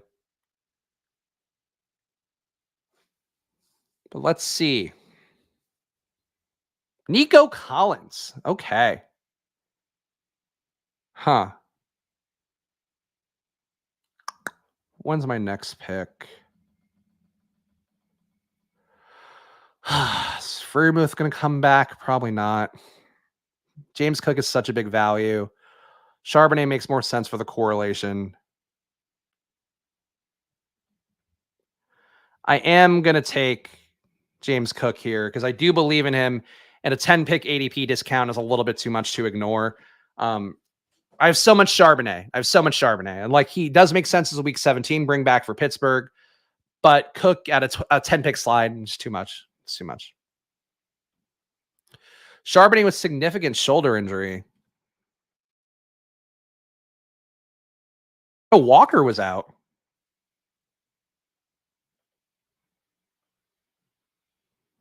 Charbonnet's out indefinitely. All right. I mean, look, maybe that means he'll fall back to me. I can't worry about a rookie with a shoulder injury in July. I think the Walker groin issue is a bigger one, to be honest, but I'm not a Walker guy, as I've talked about on here. I think that them both taking Charbonnet was a bad sign, as well as just Walker not being good in any advanced analytics last year. Like, just was a pure home run hitter, which has value, but is not the kind of player you want to give 20 touches to necessarily. I think that Kenneth Walker has been overvalued this entire draft process, or offseason, best ball draft process. And if his groin is acting up again and he doesn't get out there very much in camp, those are the kind of injuries that are not great. Lingering muscle tissue injuries, I worry about a little bit more. For Charbonnet, though, like, you're drafting him for week 17. So if he has a shoulder injury, obviously you want him out there. Like, he could be out there right now winning that job over Kenneth Walker. But if he's not out there, it's like it's honestly probably a good sign for Kenny McIntosh, I would think. I guess maybe DJ Dallas, but they've already talked about Kenny McIntosh being a guy they like as a pass catching back. And McIntosh actually was kind of good at Georgia. Wasn't great or anything, like wasn't good enough to get drafted highly in the NFL draft, but still a guy that I think he's got some juice. And McIntosh for the win. Was there news on backup Colts running back? Wondering what you thought when I heard Zach Moss. It's Hull. It looks like Evan Hull from Northwestern's the guy. Had some really good camp reports as well. He's had good camp reports, but also really good Senior Bowl reports. I recall from our former Football Outsiders guys. So I think it's Hull. I still wouldn't feel a lot of comfort drafting him because Taylor's got no outs. Like, there's no he doesn't have any leverage to force anything here. So I would still draft Taylor and not try to go out of my way for that. I did want Freiermuth to fall. He does fall, so I'm going to take him here. Charbonnet ends up going before us anyway, so that made a decision a little bit easier. Maybe I will take Kenny McIntosh late, honestly. Kind of felt like he's worth drafting throughout the entire offseason, but if both guys are hurt, there's a chance for him. Like, these are the opportunities where guys really do earn a role, is like when Walker's out, Charbonnet's out. That's a lot of reps going to McIntosh, DJ Dallas. And obviously Seattle knows that they have DJ Dallas at this point. For McIntosh, though, they've only, talked positively about him and been curious about him. So he is actually a guy that could earn some sort of snaps. Whereas for Hull, Hull can, or Zach Moss, I guess, can earn a fractional role, but they're not going to flip Jonathan Taylor. It's theoretically possible that a McIntosh could flip an injured Walker and an injured Charbonnet. Not the most likely outcome, but it's got a probability on it, I would think. Always be careful of Pete Carroll speak, though. That is a good point overall. I feel like the Kansas City wide receivers are our most popular question here. I'll rank them again to the same ranking here. I still think the one is going to be Kadarius Toney. The fact that he's going to be ready or at or close to week 1 is going to be the main thing for me there. They've talked enough about him. He has another offseason in the playbook. That's a huge thing for a complicated offense like Kansas City. I know that. So that's something that I would say is why Tony's my wide receiver 1. Sky Moore would be the 2. I think he's got the flexibility to run out of the slot and outside. Probably gains the most from Tony being out, on the face as well. 3 would be MVS, just because it feels like MVS could lose his role to one of Watson or, in particular, Rashee Rice, Justin Ross. But I think MVS is still, he's out there with the first team. Like, they're treating him like he's an important part of the offense. So I think he's got to be the 3 guy. Then I would go Rice. Then I would go Justin Ross. And then I would go to Richie James. And I still wouldn't draft Justin Watson.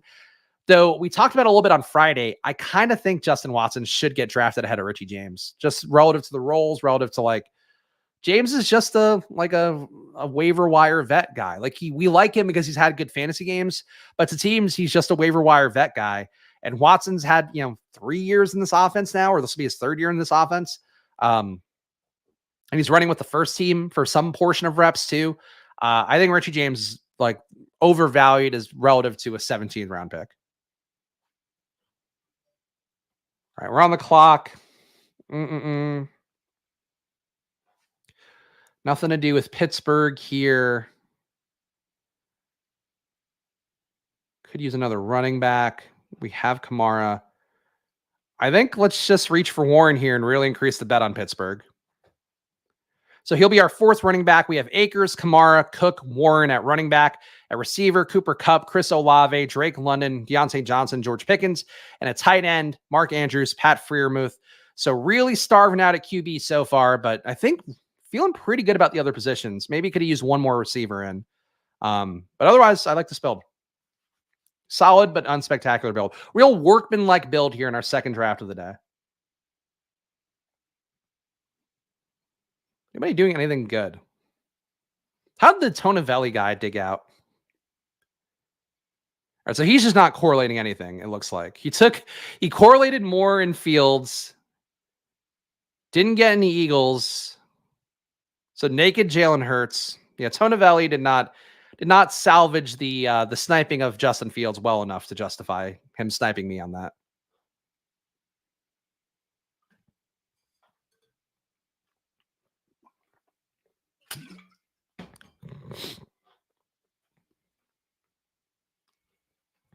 Shout out Steven. Shout out to all you guys hanging out with me here. Good stream, Spags. Much appreciated. Of course, we'll be doing these 5 days a week here, so make sure you are subscribed to the channel here. Please hit the like button. Leave a comment down below. All that's very much appreciated as we are on our march to 3K subs on Splash Play. Going to have a lot of drafts here on the channel coming up over the next month, so please come by, hang out whenever you please. Obviously, I don't expect people to be here every day necessarily, but if you are, it would really bring joy to this old salty dog's heart.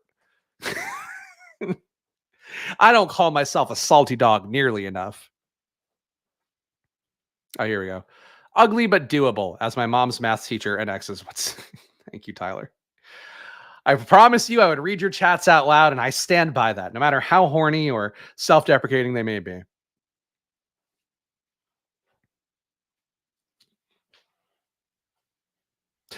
You rascal. Man Array, what are you doing?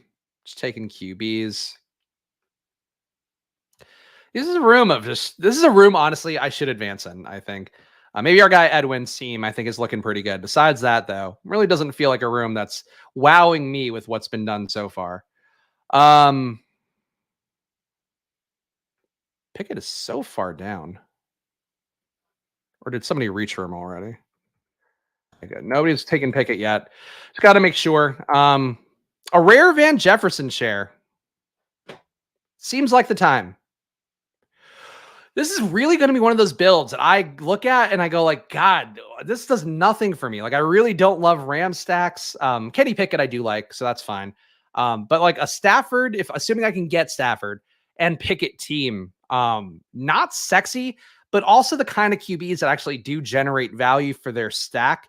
Like if Pickett and Stafford aren't going off, it's going to really hurt their receivers. If they are going off, like that means that the receivers have a good shot at sealing days because they're not going to run a ton. Like Pickett will run a little bit, but Stafford is literally a statue back there, which is why I hate him as a pick normally. But in this build where we have Kupp and Akers and Van Jefferson, I think Stafford makes a lot of sense. Salty dog requires a pirate voice. Is that a sailor thing or is it a pirate thing? I guess it could be, "Are you salty dog?" Yeah, it does feel pretty good. But it's a normal sailor wouldn't talk like a pirate, right? I don't know enough. My dad and my grandfather were both Navy men, and neither of them talk like pirates, so I have to assume.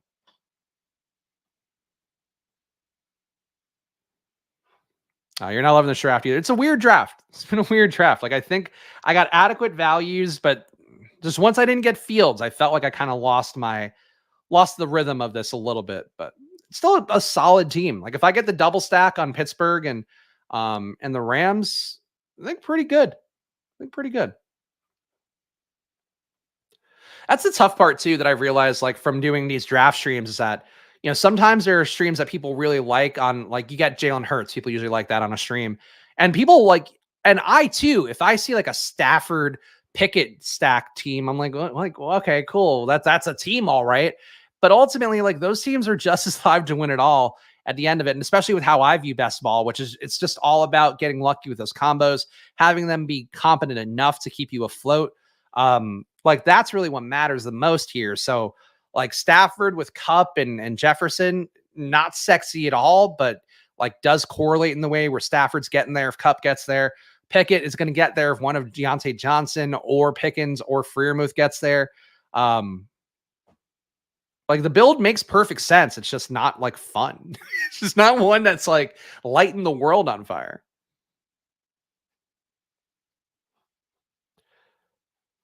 He's Edwin's from Humacao. I am from we're from Mayaguez ethnically, so I didn't get to go out there, but we were in Luquillo a couple weeks ago with my wife's family, where they were willing to go to Puerto Rico to let my son, who is even less Puerto Rican than me. I'm 1/8. My son is going to be 1/16. You can do that math. So he is not very Puerto Rican, but Puerto Rican enough to make the leap. All right. Is this a 3 QB build? Would be another question. Because we have Carr here. Let's see what we can do with this. We'll take Carr.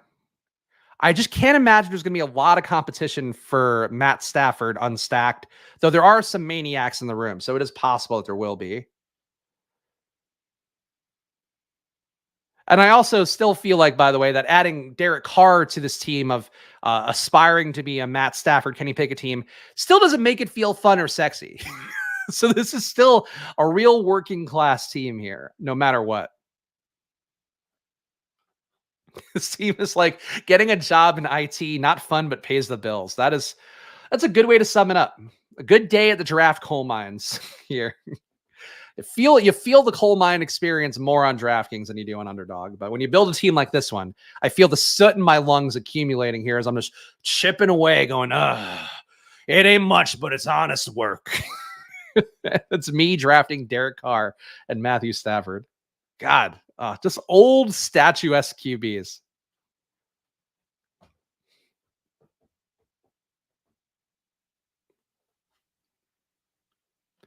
Carr is a stone worse born. See, the thing with Carr is that he should be fun because he throws the ball downfield with like a fair amount of reckless abandon. The Raiders made him not fun last year because they made him into a check down artist guy, and that he was awful at it. But when he did throw it deep, like Devontae Adams is getting loose, and even Stidham was getting loose on some deep balls. So I don't know. Like I think Carr playing indoors, getting paid big money. If he's not fun this year, he's never going to be fun. But we'll see. I think he's got fun weapons around him though. Like you have Olave, you have Michael Thomas if he can bring you anything, Kendre, and if Kamara's got any juice left, like there's some fun weapons there. Juwan Johnson. I'm not a big Taysom guy, but like you could theoretically do some fun NFL blitz shit if you wanted with Carr and Taysom. Some fun NFL blitz / XFL original vision kind of stuff there. But yeah. Do the Rams have the same terrible line? Stafford's getting smashed? No. Yeah, I mean, they weren't good last year. Let me go over here. I don't think they were bad in terms of offensive line push for running backs. So that could be a sign that they're maybe not as bad as we think. But I'm going to check the adjusted line yard stats over here while I wait for my pick to come up.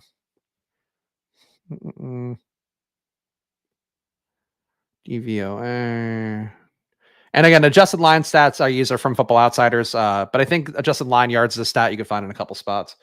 The Rams last year were 15th in adjusted line yards, so not awful. Stafford is just like a mobile, and they probably ran a little bit bad with the sacks allowed. But yeah, like sacks are a problem for Stafford, obviously. Like he's too old to sustain those hits, and I honestly think the hits are on him. I'm holding the ball a little bit too much, but you can't I don't know. I don't have a lot of Stafford, so I'm not going to dig my heels in and say that, oh, you got to love Stafford. He's the kind of guy. Like, I don't agree with that at all. That said, you make a bet on a guy and you hope it's right. And because he's being drafted lowly because of the reason of the risk and him, being so immobile and being a guy that if he gets hit hard the wrong way, he could literally turn to dust. That's all factored into the ADP. So, yeah. But I agree. Stafford does not feel like a good pick. I also think too, part of the reason I don't love Stafford this year is I think the Rams can be competitive with Stetson Bennett. Not that they're going to want to do that, but if Stafford gets hurt, I think you can see Kupp and Jefferson and Akers and Higbee. I think they can all be viable if it's Stetson Bennett at QB. And it might even be a thing where maybe Stafford gets hit and he comes back and he doesn't have his full juice left. And then they're like, well, let's give Bennett a shot because we were trying to salvage this season basically. And it's possible that Bennett could come in and be better relative to a gimpy, nothing left Stafford. So I think that's where there's some risk to Stafford. Absolutely. Yeah, no, you're right. He holds it and is slow. Those are two things you generally don't want at a QB who also has spine issues. That is a tough duo there.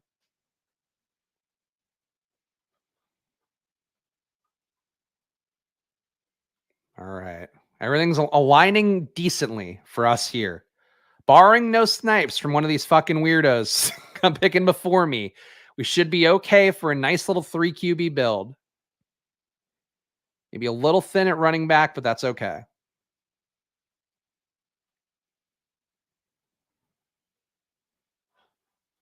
If you're making the bet on Kupp, Stafford feels like he should be a 10th round value in the Cousins-Rodgers range.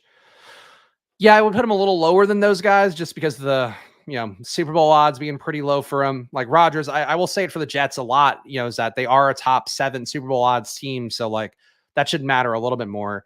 But I would agree if you're taking it at face value that Stafford is going to be good enough to stay afloat for the entire year and create value for Kupp as well as Jefferson and Akers too, I guess, by proxy. Yeah, Stafford is a guy that if he can be healthy here, he's probably in this range. I would put him after Goff, but honestly, probably had a Russ. Hall of Fame game on Thursday. Let's go. Officially football season. Yeah, apparently Kellen Mond should be the quarterback to play in that one, or at least, the primary quarterback to play for the Browns, at least. Because it's been all him getting the work there. They're not going to play their starters. And apparently Dorian Thompson-Robinson not going to be ready to do much, I guess. So Kellen Mond should be your DFS quarterback for the showdown on the Hall of Fame game. And we can all read too much into whoever plays and doesn't play. All right. I'm just going to lock up Pickett here. Pickett is too important to me, and we do have some guys with 1 QB only on their team, and they could take an unstacked Pickett, and we don't want that at this point. So right now at QB, and this is going to be my final QB, I'm not adding a fourth. Derek Carr, Matthew Stafford, Kenny Pickett at QB. At running back, Cam Akers, Alvin Kamara, James Cook, Jalen Warren. At receiver, Cooper Kupp, Chris Olave, Drake London, Deontay Johnson, George Pickens, Van Jefferson, and Mark Andrews and Pat Freiermuth here to round it out. Fucking rock solid team. Rock solid, unspectacular team.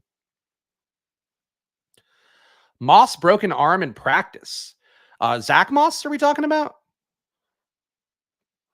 Is there another Moss that I'm forgetting? Zach Moss. Oh, yep. Zach Moss. 6 weeks, though. That could be worse. That's a big opportunity for Evan Hull, though. I would think that officially, for me, would make Evan Hull the contingent value for Indianapolis at running back. I still think you should just keep betting Taylor. If his ADP drops, just keep taking Taylor on the way down. If you want to make that bet on the Colts running back, but that Evan Hull should be able to win that job based on how good he's been. And again, really, people loved him at the Senior Bowl too.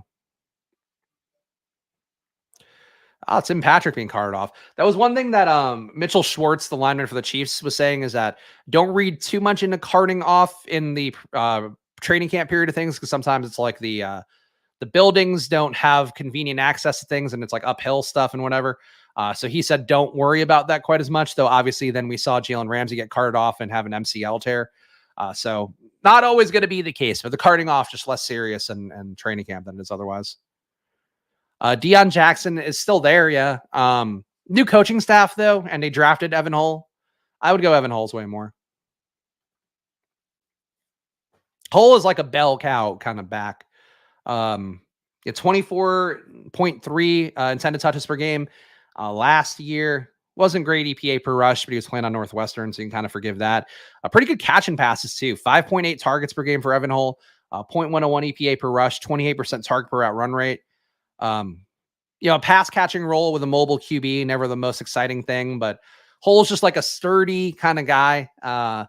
So yeah, he should pass Moss in those 6 weeks that Moss is out. Moss was not bad last year, though. Like Moss actually was pretty good in a couple showdown slates for the Colts. So it's entirely possible that none of them are actually valuable. And especially if Taylor, got no leverage. Taylor's got no leverage at all. So keep that in mind with any of these guys.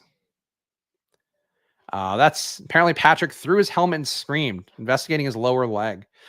Yeah, that's not great. That's not great. All right. On the clock, Tyquan Thornton falling a little bit. Khalil Shakir. We do have the bet on Buffalo, but I'm going to take Thornton here. Add a little more value to this receiver room. Does feel like we kind of got priced out at running back, which sucks. I don't know if this is actually a 4 running back build. Ugh. Yeah. Whenever I take a running back as early as I did Cam Akers, I feel like, I'm good at running back, and that's not actually the case very frequently.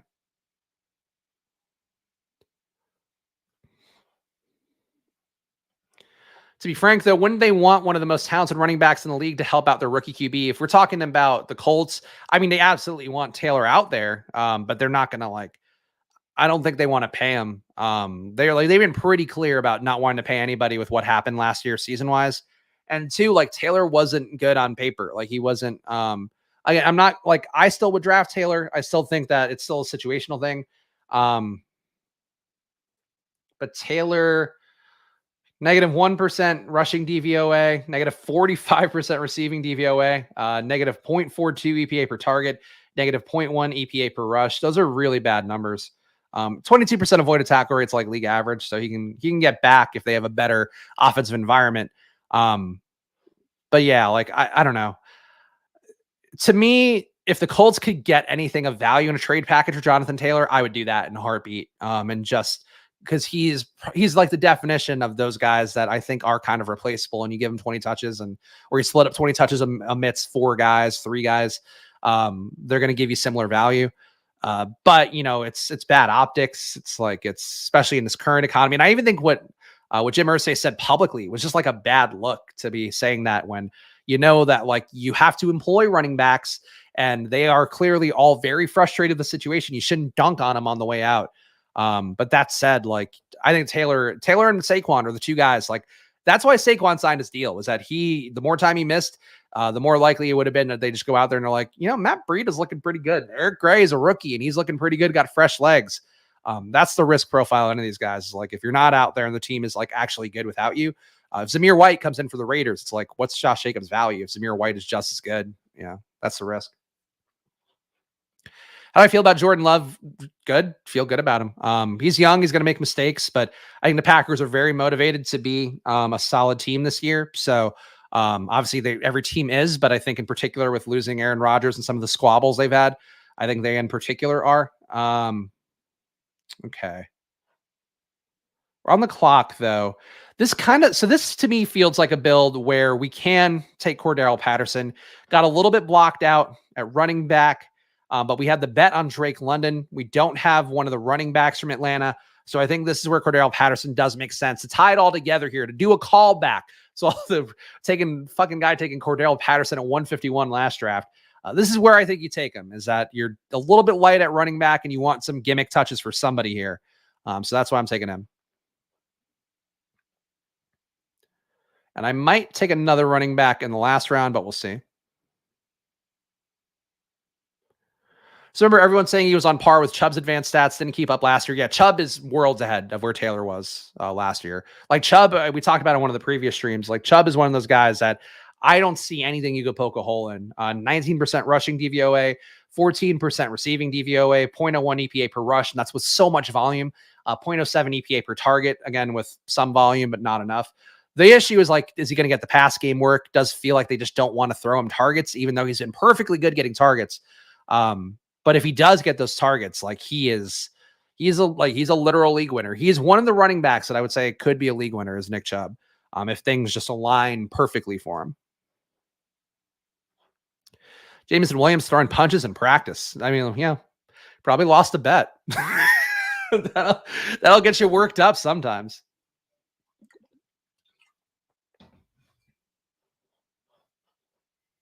Yep, Tim Patrick out. Doesn't sound good. Does not sound good for Tim Patrick, which is sad, but should cement Marvin Mims pretty well. Trainers checked his foot and ankle area. Threw helmet and screamed. Yeah, every tweet says threw helmet and screamed. So yeah, not great for Tim Patrick. Where am I on Tim Patrick? These are the questions you have to ask when a guy goes down. Oh, good. Well, not good. 2.7% Tim Patrick. So I have not been very heavy on Tim Patrick.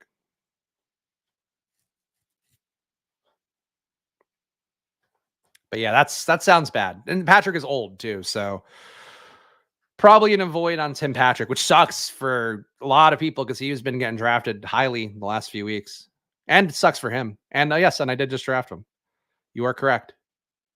So that's one of the shares I got. I have so little of him, and I just got a share here. And now I'm out. Now I'm packing my bags on Tim Patrick. Fuck. Injuries are so hard to talk about too, because like I thought it was really gross that people were victory lapping the Kadarius Toney ones, and also not victory lapping the opposite with Joe Burrow, where it's like Kadarius Toney. I said this on Friday, but like Kadarius Toney, fuck that guy. He's always hurt. Now Joe Burrow, who's had multiple knee injuries.